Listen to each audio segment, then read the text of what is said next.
Essa aqui, galera, ó, ela é uma pegadinha muito sacana. Eu só estou trabalhando ela aqui porque quando eu estava saindo do 3A, um colega... Ô, professor, como é que eu faço isso aqui? E tem outras questões que envolvem essa pegadinha. Como o colega me alertou para ela, eu já quero dividir isso com vocês, para que se vocês encontrarem um problema desse tipo, tu não tenha que ficar te matando aí achando que é o fim do mundo. Isso lembra o que, meus amigos? Ah, que legal, uma ponte de Wheatstone.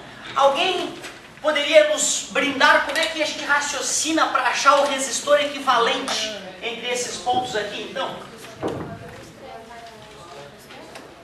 Ah, legal! Quando que a gente fazia o cruz credo numa ponte de Wheatstone? Quando ela estava em equilíbrio. O que significava estar em equilíbrio?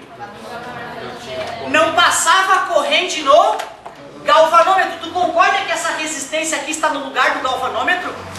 Vamos fazer o cruz credo nessa ponte de Wheatstone para ver se ela está em equilíbrio? Porque se der certo o cruz credo, um lado for igual ao outro, eu posso afirmar que ela está em equilíbrio. Agora, se não der certo o cruz credo, ela não está em equilíbrio. E aí vai ser um inferno na nossa vida. Vamos ver. R vezes R. R vezes R. Ufa! Está em equilíbrio. Tu viu? Só vai estar em equilíbrio quando os resistores forem iguais? Não, né? Podia ser lá 2 vezes 5, 10. E 2,5 vezes 4, 10 também. Também estaria em equilíbrio, né? Ou seja, não é só porque é todos iguais que está em equilíbrio, é porque o cruz credo deu igual. O cruz deu igual ao credo, certo? Cruz credo. Isso me permite afirmar que a corrente no galvanômetro é... Ou seja, esse cara não está fazendo papel de galvanômetro? Se não está passando corrente no cara, é como se o cara... Pronto. Esse está em série com esse. R mais R, 2R. Embaixo está em série também. R mais R. 2R e 2R com 2R em paralelo, R. Então tu vê, era uma pegadinha para o cara olhar, ficar querendo fazer fórmula maluca, e era só perceber que é uma ponte de Wheatstone em equilíbrio. Por estar em equilíbrio, o galvanômetro não faça nada. R mais R em série 2R, R mais R em série 2R. 2R com 2R, só dividir por 2 que é igual, R. A resistência equivalente disso é R. Outra coisa que atrapalha o aluno, não tem número. Não tinha número nenhum, era só letra. A maioria do aluno olha para a letra, acha que não vai dar para fazer. Poderia ter chamado de 20, 20, 20, 20, feito a conta, né? Certo? Ia dar 20 a resistência equivalente. Aí era só trocar o 20 pelo R e matar o gabarito. Então uma pegadinha aí que um amigo do outra turma pediu e eu resolvi dividir com vocês. Fala, meu querido. Eu posso falar que tipo, aquele R5 de baixo estão paralelos na diagonal? Ó, cuidado, ó. Eu posso dizer que esses resistores de cima, quando somados, ficam em paralelo com os resistores de baixo somados. Agora, eu já não posso afirmar que esse está em paralelo com esse. Porque se eu afirmasse que esse está em paralelo com esse, eles teriam que ter exatamente a mesma voltagem. Isso só acontece porque eles são iguais nesse momento. Então é uma coincidência estar dando a mesma voltagem. Beleza? Ótima pergunta. Então, para ser em paralelo, as saídas têm que estar soldadas e as entradas têm que estar soldadas e as saídas também. Não entendi, professor. Na assistência eu discuti com um colega rapidamente a seguinte possibilidade, ó. Eu cheguei a discutir com vocês também em sala de aula. Só para não sair do enquadramento aqui. Imagina o seguinte, ó. Isso aí, galera, vai dizer que não dá vontade de dizer que é paralelo. Mas não é, ó. Se eu conectar a bateria aqui, a corrente que percorre cada resistor é a mesma, ó. Ou seja, isso é uma associação em série. Não podemos ir pelo formato do desenho, temos que ir pelas conexões. Bota o dedinho no fio. Se o dedinho passa por um resistor e sem bifurcação passa em outro, aqueles caras obrigatoriamente estão em série. Porque a corrente que percorrer um, vai percorrer o outro. Da mesma forma, olha que crueldade. Vê se a mãe do cara não está no céu, olha só. O cara faz uma coisa desse jeito assim, ó. É sério. Pelo amor de Deus, é sério. Só que aí o cara puxa um fiozinho e engata aqui, ó. Tuf, e bota a bateria dele aqui, ó. Tá, mas até o cara perceber que 6 é meia dúzia, já acabou a prova. O cara desde o início, olhando essa linha reta, tem a sensação de que é em... Mas vai com o dedinho.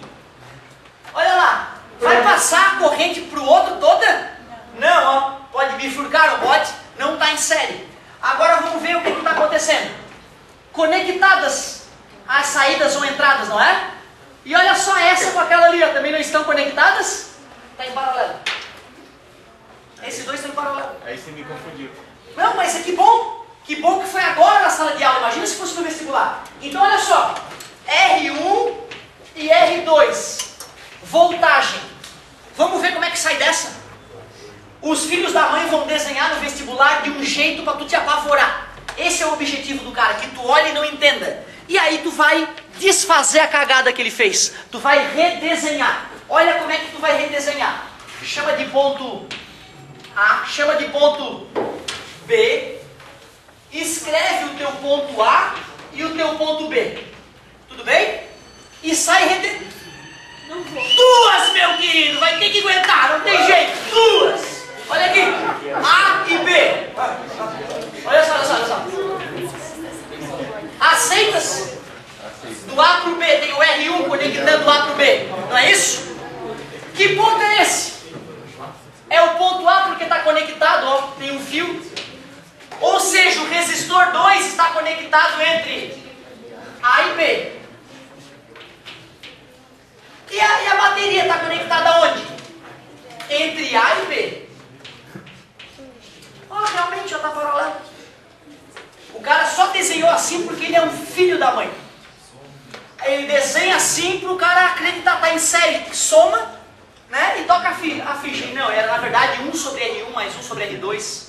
Podia calcular, fazer uns valores? Claro, cara. Claro, com o maior prazer. Quando a gente está trabalhando assim, genericamente, é na verdade para a dedução ficar genérica para todos os valores, né? Mas eu concordo, para o aluno é muito mais gostoso quando tem número.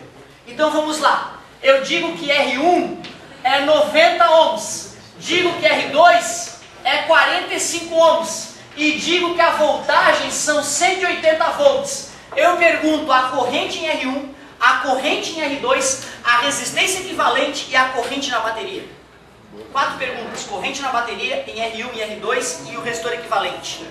Se o aluno vai seco, ele soma 135, porque ele acha que está alinhado. Se nós vamos redesenhar, dá para perceber que um era 90 e o outro era 45. Então eu posso transformar num só. Deixa eu ver. 2 de 45, 2 de 90, porque 90 dividido por 2 dá 45, fica 3 de 90. 90 dividido por 3, 30. 180 volts. Corrente na bateria, V igual a R vezes I, o I dá 6. Como é que eu acho a corrente em cima e embaixo? Faz V igual a R vezes I, porque esses 180 volts atua tanto no de cima, porque estão em paralelo. 180 é igual a 90 vezes I. Está multiplicando, passa. Se deu 2 no de 90, está chegando 6, vai 2 para cima, tem que ir 4 para baixo.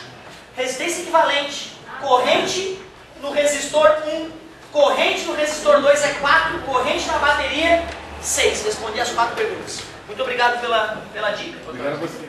Fala, meu amigo. Passou aquele Claro, ótima. Tua pergunta foi muito importante. É justamente esse o ponto alto dessa passagem. Como transformar isso nisso? Outra, eu fiz um exemplo simples.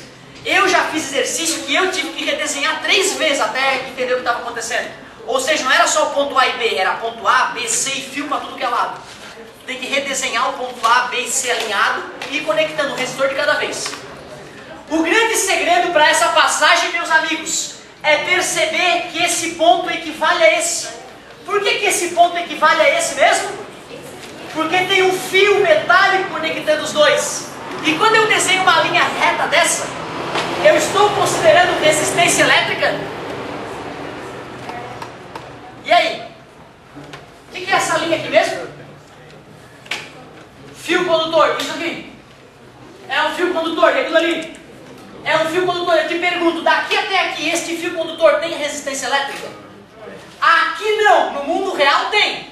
Mas como é um pedacinho de fio pequeno, e ele não tem materiais resistivos dentro da constituição dele, eu desprezo a resistência elétrica. A primeira coisa importante é isso. Ou seja, quando eu peguei este pedaço de fio e conectei com esta outra ponta, eu estou fazendo a voltagem desses dois pontos ser igual. Por isso que eu chamei aquele ponto de ponto A. Beleza? Marquei ponto A e ponto B. Desenhei ponto A e ponto B. Coloquei o resistor R1 entre A e B, porque ele está entre A e B. Então eu redesenhei ele. Quando eu percebi que esse ponto está em curto-circuito com aquele outro ponto, ou seja, eles são o mesmo ponto na verdade, eu percebi que o R2 também está entre A e B. Então eu peguei o ponto A e o ponto B e desenhei o R2 entre eles também. E aí eu percebi que a bateria também estava entre A e B. Ó. Ela está conectada no A e no B. Então eu também desenhei a bateria entre A e B. E aí eu percebi que o que parecia em série estava na verdade em paralelo. O desenho estava me iludindo. Exemplo para finalizar isso então. O cara faz isso aqui, ó. Um monte, e aí conecta isso aqui com aquele ponto lá, conecta isso aqui com aquele ponto lá, e bota uma bateria daqui para cá. Agora eu quero ver. R1, R2 e R3. Meu Deus, o que é isso? Precisamos redesenhar, não é isso? Chamo de A, chamo de B, chamo de A porque tem um curto-circuito, então é A também. Esse é o segredo. Chamo de B porque tem um curto-circuito, então é B também. Esse é o segredo. Fio reto sem resistor. Igual os pontos. A mesma voltagem. Então parecia uma coisa que ia ter A, B, C e D, mas não. Só vai ter A e B. Agora que eu sei que só tem A e B, é só a gente ir colocando cada sujeito no seu lugar. Quem é que está conectando o ponto A com o ponto B? Tem quem ali? Deixa eu ver. Tem o R1 de A para B. Vou colocar o cara ali. Tem o R1. Quem mais? Tem o R2 de A para B, vou colocar o R2. E para finalizar, tem o R3 conectado no ponto A e no ponto B. Jezebel, era tudo em paralelo. E a bateria está conectando qual ponto com qual? A com B. Então era isso aqui. Ó. Era uma famosa situação em paralelo. E desenhado daquele jeito parecia o fim do mundo. Cara, quando eu descobri isso, só assim que aconteceu comigo, ó. Ficou assim, apertado, porque, meu Deus, cara, eu vou ter que tomar cuidado com o desenho que o filho da mãe faz no vestibular. Aliás, não basta saber o que é em série, o que é em paralelo e saber fazer a conta. Tu tem que saber desfazer as cagadas que os caras fazem para te avacalhar. É isso mesmo, é uma pegadinha. Então é jogar com a tua capacidade de desfazer o problema. Certo? Espero que tenha sido útil. Parabéns pela pergunta, porque às vezes na primeira explicação a gente não é tão claro. Adorei, adorei. Agora vamos aos ímãs. Magnetismo entrando em nossas vidas é muito bonito.